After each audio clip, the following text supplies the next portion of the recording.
जिस प्रयागराज में अतीक अहमद की तूती बोलती थी, जिस प्रयागराज में अतीक अहमद के नाम का डंका बजता था, जिस प्रयागराज में कभी ओवरटेक करने के चलते अतीक के भाई अशरफ ने साहू की हत्या कर दी थी, जिस प्रयागराज में अतीक अहमद ने राजू पाल को इसलिए मरवा दिया था क्योंकि उसने उसके भाई अशरफ के खिलाफ चुनाव लड़ा और चुनाव वो जीत गया, जिस प्रयागराज में रंगदारी, ठेकेदारी, दबंगई, गुंडई, मर्डर के अनगिनत केस अतीक और अशरफ पर हुआ करते थे, उसी प्रयागराज में किसने यह सोचा था कि 51 दिनों के अंदर अतीक अहमद का अंत, उसके साम्राज्य का अंत इतनी बुरी तरीके से हो जाएगा। उत्तर प्रदेश के इतिहास में बहुत सारे गैंग वॉर हुए। उत्तर प्रदेश के इतिहास में बहुत सारी घटनाएं हुई हैं जो हिला देने वाली थी, लेकिन जितनी घटनाएं मैंने देखी, पढ़ी, समझी, जानी, वो गैंगवार में आपस तो हुई होंगी, लेकिन दूसरी तरफ से पुलिस के सामने ऐसी घटना नहीं हुई होगी। और ये घटना उत्तर प्रदेश के इतिहास में हमेशा याद रखी जाएगी। 51 दिनों में अतीक अहमद के साम्राज्य का अंत हो गया। 12 घंटे उसकी बेटे को दफनाए हुए थे कि पिता और चाचा को भी मौत के घाट 3 लोगों ने। आपको जानकर हैरानी होगी कि अतीक अहमद को कोर्ट की तरफ से मेडिकल के लिए कहा गया था और दूसरा दिन था जब अतीक अहमद मेडिकल करवाने यहां पहुंचा था। साबरमती से उसे लाने में पुलिस को 10 लाख रुपए खर्च हो गए थे। बड़ा बड़ा काफिला जो था वो देखने को मिला था। यहां तक कि सुबह असद का जब जनाजा निकला था तब भी बड़ी फोर्स मौजूद थी, घेरा बना दिया गया था। 500 मीटर किसी को आने की इजाजत नहीं थी, अतीक अहमद को भी जाने नहीं दिया गया। लेकिन देर शाम जब असद के चाचा और पिता यानी अतीक अहमद और अशरफ अहमद, इन दोनों को गाड़ी से उतारा गया, तब भी अतीक अहमद की हनक जो थी वो मौजूद थी। एक कैमरा पर्सन उसके पास गया, अतीक ने कहा है हट। उसके बाद वो आगे बढ़ा। थोड़ा सा और आगे जाता है तो वहां पर मीडिया वाले सब माइक लगा देते हैं और कोई सवाल पूछ लेता है कि आप असद के जनाजे में क्यों नहीं गए? तो कहा कि नहीं ले गए तो नहीं जा पाए।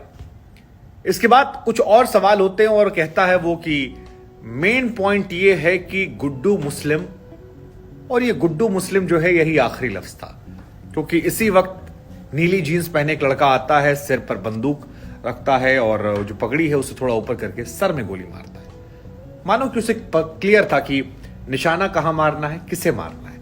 और उसके बाद अगली गोली जो है वो अशरफ को मार देता है और दोनों जमीन पर गिर जाते हैं, दोनों की ऑन द स्पॉट। अब सबसे हैरान करने वाली बात यह है कि पुलिस प्रशासन जो ये मान रही थी कि अतीक अहमद की जिंदगी पर खतरा बरकरार है, जो ये मान रही थी कि अतीक की जिंदगी कोई छीनने की कोशिश कर सकता है।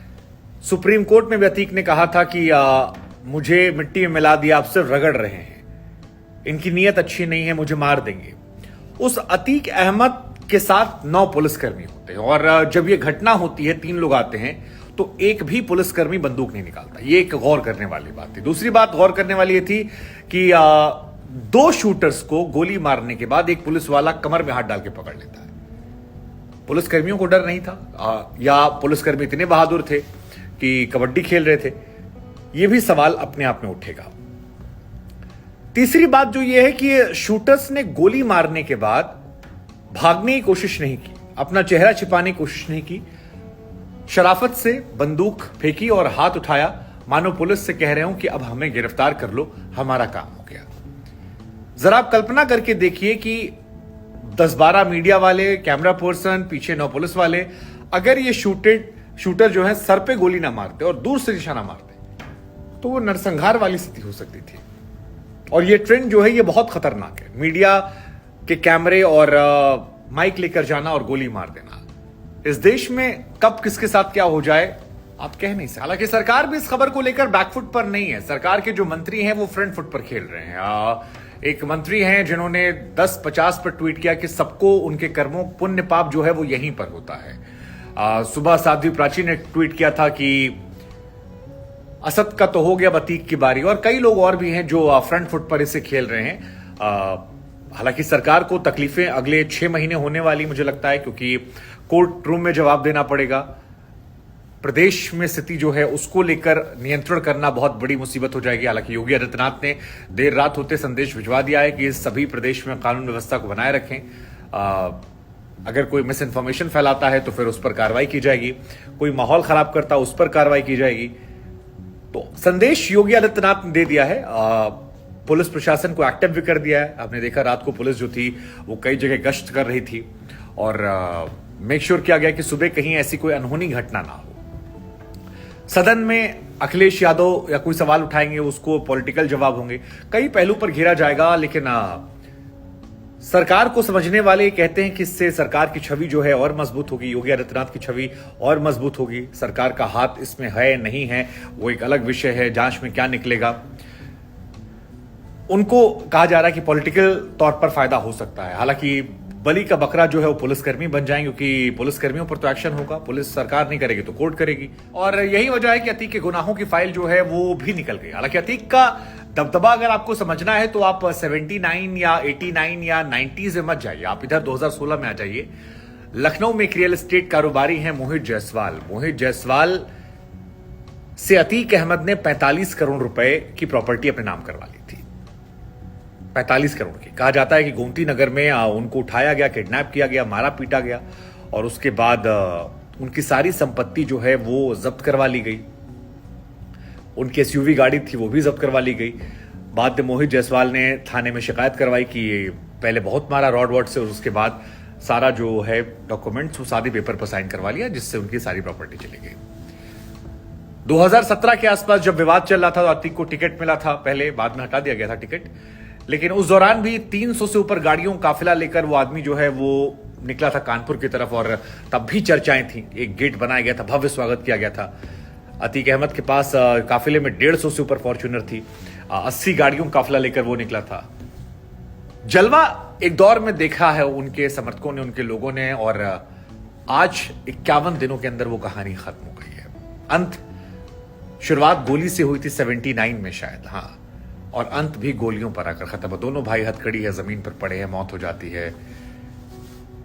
बुरे काम का बुरा नतीजा होता है, लेकिन ऐसा नतीजा ये दुर्भाग्यपूर्ण इसलिए कह रहे हैं क्योंकि कानून व्यवस्था एक जरूरी चीज है। हालांकि बहुत सारे लोग अभी भी कहते हैं कि आप सोचिए कि आप लोग कानून व्यवस्था का जिक्र करते रहते हैं, आप लोग ये नहीं सोचते हैं कि विकास दुबे को अगर ना मारा गया होता और तो विकास दुबे जेल से कितना बड़ा अपराधी बन जाता। वो जेल में बंद था, कहता 7 पुलिस वालों को मारा है, जिसको फोन करता वो लाखों करोड़ों रुपए देता। अतीक अहमद ने जब राजू पाल को मरवाया क्या हो गया? अतीक अहमद ने जब भाई निसाहू को मारा तो क्या हो गया? 101 मामले दर्ज हैं, क्या हो गया? तो कई बार आउट ऑफ द बॉक्स अपराध को लेकर होना चाहिए, खौफ बना रहता है, ये भी बातें निकल कर आ रही हैं। कई लोग मान रहे हैं कि इसके बाद अपराधी जो हैं वो डर के मारे रहेंगे, घबराए रहेंगे, हिम्मत नहीं होगी, क्योंकि पुलिस प्रशासन को भरोसा हो जाएगा कि यार अब हम एक्शन ले सकते हैं। हो सकता है ये बात सच भी हो सकता है कि प्रदेश में कानून व्यवस्था इसके बाद और सख्त हो जाए। लेकिन जिस तरह से इस घटना को अंजाम दिया गया, मुझे लगता है कई बार कि एक नए तरह के ट्रेंड की शुरुआत करेगी। इस देश में लोग या तो किसी को पसंद करते हैं या नापसंद करते हैं, या तो किसी के पर जश्न मनाते हैं या मातम मनाते हैं, और दोनों ही स्थिति जो है वो खराब है। हमारी आपसे गुजारिश है कि माहौल को बनाए रखें, आपसी भाईचारे को मत खराब करें, हमें आपको साथ रहना है, यही बस आपसे अपील है। जय हिंद।